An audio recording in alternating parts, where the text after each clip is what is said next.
அனைவருக்கும் வணக்கம். இந்த வீடியோ வழக்கம் போல ஏதோ பேச போகிறோம் அப்படின்னு தள்ளிட்டு போயிடாதீங்க. கொஞ்சம் கூர்ந்து பார்த்தீங்கன்னா உண்மை என்னன்னு புரியும். அதே நேரத்தில் ஒரு கட்சியை எதிர்த்து பேசுகிறேன் அல்லது ஒரு கட்சியை ஆதரித்து பேசுகிறேன் அப்படின்னு நினைக்க வேண்டாம். அரசியல் சார்ந்த விஷயத்தை நான் பேசலை. எந்த கட்சிக்கு ஆதரவாகவோ அல்லது எந்த கட்சிக்கு எதிர்ப்போ தெரிவித்து நான் சொல்லப்படுகின்ற கருத்து அல்ல. ஒரு நாட்டின் முன்னேற்றம்ன்றது வரியை வசூலித்து தான் செய்ய வேண்டும் அப்படின்ற ஒரு நிர்பந்தம் வச்சுக்கோங்க. அந்த வரி இப்போ ஜிஎஸ்டி அப்படின்னு வாங்குறாங்க. இதுக்கு முன்னாடி வரி வாங்கலையா, இப்போதான் ஜிஎஸ்டி வந்திருக்கா அப்படின்னு பலருடைய கேள்வி இருக்கும். ஜிஎஸ்டின்றது இப்போ பேரா வச்சிருக்கலாம், ஏற்கனவே வரி வாங்கி தான் இருக்காங்க. ஆனால் இப்போ இருக்கிற பிரச்சனை என்னன்னா, ஜிஎஸ்டின்னு வந்த அப்புறம் நமக்கு நிறைய விஷயங்கள் தனித்தனியாக காட்டுறாங்க இல்லையா, அதில் தான் நமக்கு சிக்கலே.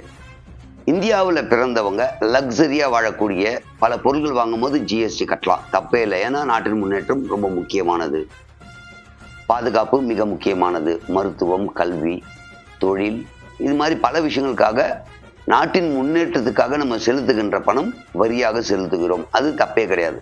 ஆனால் லக்ஸரி பொருளுக்கு மட்டும் வரி விதித்தால் பிரச்சனை இல்லை. இப்போ எப்படி இருக்கு அப்படின்னு பார்த்தீங்கன்னா, உணவுப் பொருட்களுக்கு, ஹோட்டலாக இருக்கட்டும் அல்லது உணவுப் பொருள்களுக்கு ஜிஎஸ்டி, அது மக்களால் டைஜஸ்ட் பண்ணிக்க முடியல, ஜீர்ணிக்க முடியவில்லை.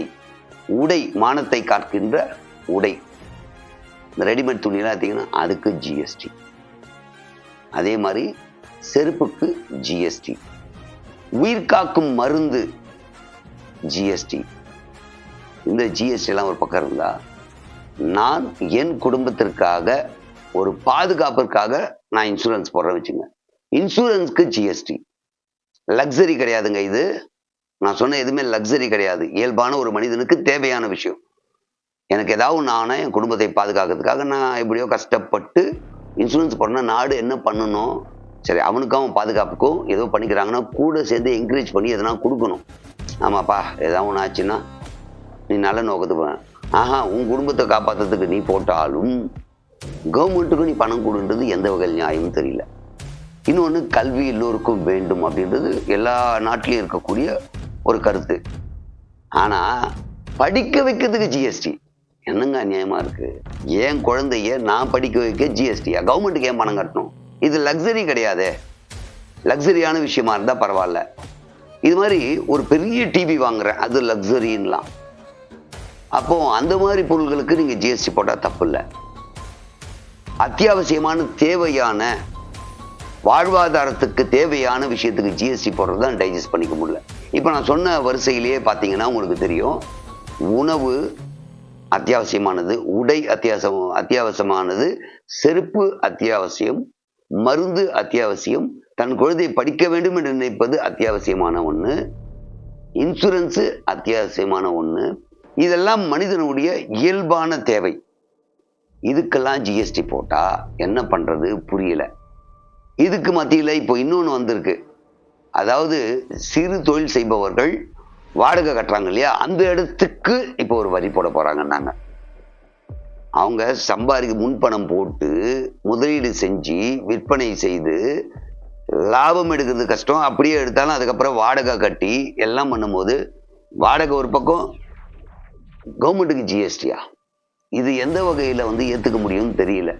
நாட்டை முன்னேற்றணும்ன்றது ஒவ்வொரு குடிமகனுக்கும் இருக்க வேண்டிய அக்கறை, அதில் மாற்று கருத்து இல்லை.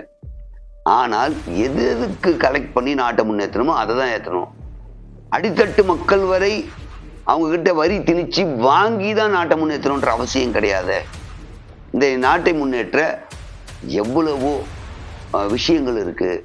இப்போ அந்தந்த துறை இருக்கு இல்லையா, அந்தந்த துறையை சார்ந்த மிகப்பெரிய நிபுணர்கிட்ட இன்கம்க்கு என்ன வழி, மக்கள் மேலே சுமை வைக்காமல் எப்படி பணத்தை ஏர்ன் பண்ணலாம், எப்படி சம்பாதிக்கலாம், எப்படி நாட்டை காக்கலாம், அப்படிலாம் சொல்ல முடியும். இப்போ மாநிலங்களுக்கு, அதாவது ஒவ்வொரு மாநிலங்களுக்கும் ஒரு விதமான ஜிஎஸ்டி அமௌண்ட் ரிட்டர்ன் வருது. அது இங்கே வரல, அங்கே வந்துச்சு, வெள்ள நிவாரண நிதி வந்தது வரல, இதெல்லாம் மாநிலங்களும் மத்திய அரசும் பேசிக்கிற விஷயமா இருக்கலாம். இதில் அவங்க உடன்பாடு வருது வரல, கொடுத்தாங்க கொடுக்கலன்றது தாண்டி தனி மனிதனுக்கு ஜிஎஸ்டி அப்படின்ற ஒரு விஷயம்தான் கஷ்டம். ஒரு தொழில் தொடங்கினா அந்த தொழில் தொடங்கிறதுக்கு அவங்க முதலீடு செய்கிறாங்க, மூலதன பொருள் வாங்குறாங்க, எல்லாம் வாங்கிட்டு தொழில் தொடங்கிட்டு அது ஜிஎஸ்டி கலெக்ட் பண்ணி வாங்கும்போது மூலப்பொருளுக்கு ஜிஎஸ்டி கட்டுறாங்க. அதுக்கப்புறம் விற்பனை வரி, அதாவது ஜிஎஸ்டி மக்கள்கிட்டயே கலெக்ட் பண்ணி கொடுக்கறதா இருக்கட்டும். கொடுத்துட்டு அதுக்கப்புறம் அவருக்கு லாபம் நிற்குதுன்னா இன்கம் டேக்ஸ், வருமான வரி. வருமான வரி வாங்கி கட்டிட்டாரு. இது எனக்கு வந்து லாபத்துல கவர்மெண்ட் கட்டியாச்சு வச்சிருக்காரு. இது எடுத்து போய் வீடு கட்டுறாரு அந்த பணத்துல. அப்ப இருக்கிற அந்த பொருள் எல்லாம் கம்பி, மண்ணு, சிமெண்ட், ஜல்லி எல்லாத்துக்கும் ஜிஎஸ்டி. அதுக்கப்புறம் வீடு கட்டி முடிச்சிடுறாரு. வீட்டு வரி ஏங்க, அப்ப ஒரு மனுஷன் எப்படிதான் சம்பாதிக்கிறது, எப்படிதான் சேர்க்கறது? நீ லக்ஸரியான விஷயத்த சேர்க்கிற, சோ கவர்மெண்ட்டுக்கும் நீ கொடுக்கணும் அப்படின்னா அது ஒரு நியாயம் தான்.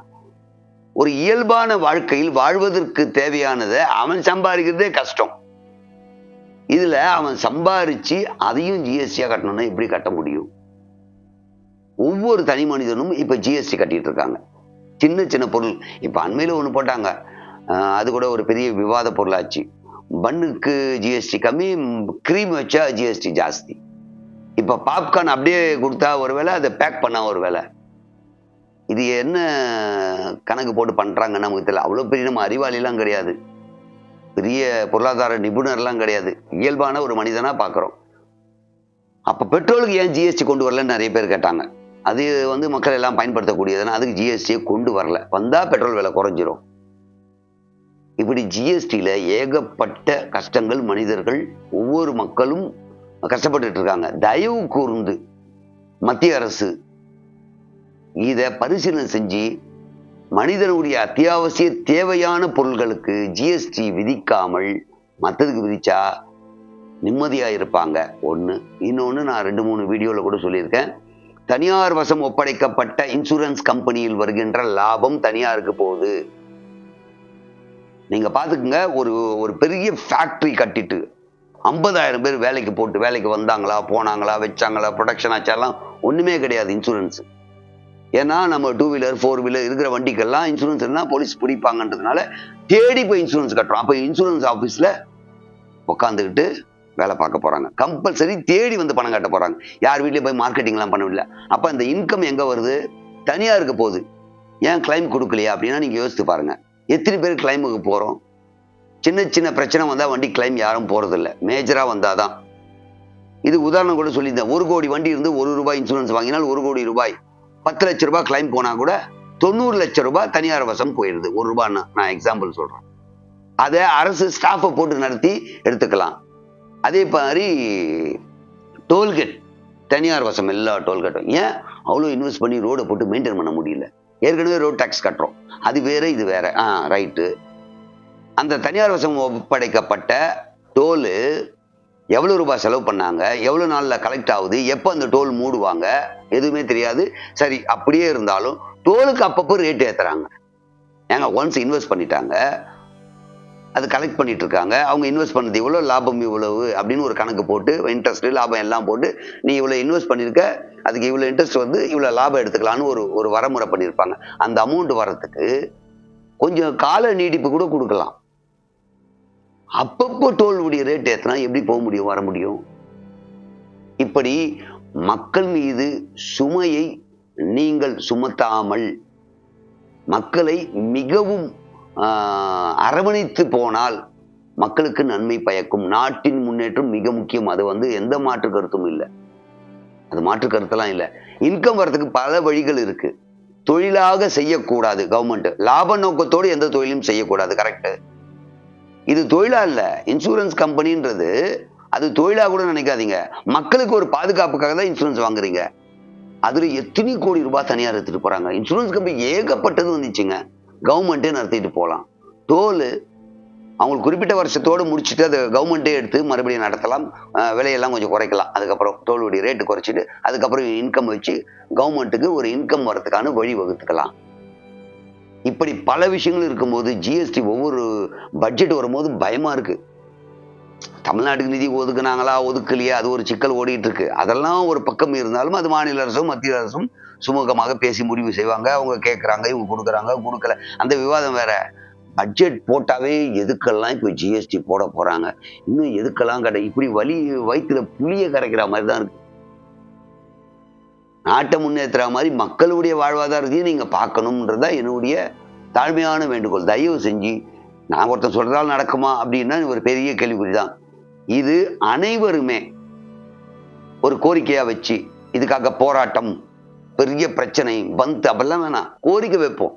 ஐயா, எங்களால இந்த சுமையை சுமக்க முடியல. இயல்பான வாழ்க்கைக்கு, கல்விக்கு, விவசாயி வாங்கக்கூடிய மோட்டருக்கு, நாட்டினுடைய முதுகெலும்பு விவசாயம், நாட்டினுடைய முதுகெலும்பு இளைஞர்கள் கல்வி, அதுக்கெல்லாம் கூடவா? இதெல்லாம் நினைக்கும் போது ரொம்ப வருத்தமா இருக்கு. தயவு கூர்ந்து மீண்டும் ஒரு முறை உங்ககிட்ட பணிவன்போடு கேட்டுக்கிறேன். எல்லாம் ஜிஎஸ்டி எது எதுக்கு போடணுமோ, லக்ஸரிக்கு எது வேணாலும் போடுங்க. இயல்பான வாழ்க்கைக்கு தேவையானதுக்கு தயவு செஞ்சு வரி போடாமல் இருந்தால் நல்லா இருக்கும்ன்றது என்னுடைய தாழ்மையான, மிக தாழ்மையான கருத்து. இது மக்களும் ஆதரிப்பீங்கன்னு நினைக்கிறேன். ஒருவேளை ஜிஎஸ்டி பத்தி புரிதல் இல்லாம பேசுறேன் அப்படின்னா தயவு செஞ்சு அதையும் சொல்லுங்க கமெண்ட்ல. உங்களுக்கு புரியல அப்படின்னா சொல்லுங்க, நான் புரிஞ்சுக்கிறேன். இதுக்கு முன்னாடி தான் வரி இருந்தது, இப்ப ஒன்றும் வரி இல்லை அப்படின்னு ஓரலா சொல்றீங்க இல்லையா? வரி இருந்தது, இல்லைன்னு சொல்லல. ஆனா இப்போ வருஷம் பட்ஜெட்ல பாருங்க, பாப்கார்னுக்கு, இதுக்கு, அதுக்கு, கல்விக்கு அப்படின்னு புதுசு புதுசா வருதுங்க. அதுதாங்க ஒவ்வொரு புளிய கரைக்குது. எதுக்கு ஜிஎஸ்டி போடுவாங்க, என்ன பண்ணுவாங்கன்னு தெரியலன்ட்டு. அதனால மக்கள் தவறான கருத்து பதிவு செய்திருந்தால் எடுத்து சொல்லுங்கள். சரியான கருத்தாக இருக்கும் பட்சத்தில் ஆதரியுங்கள். ஜிஎஸ்டி என்பது நாங்களும் மனதார கொடுக்கின்ற, நாட்டின் முன்னேற்றத்தில் பங்கேற்க வேண்டிய விஷயமாக இருக்க வேண்டுமே தவிர, ஜிஎஸ்டி என்பது எங்களுக்கு விஷத்தை சாப்பிடுவதைப் போல அந்த எண்ணமே வராத அளவுக்கு நாட்டுப்பற்று வர வேண்டும். அதற்காக மத்திய அரசு செவிசாய்க்க வேண்டும்.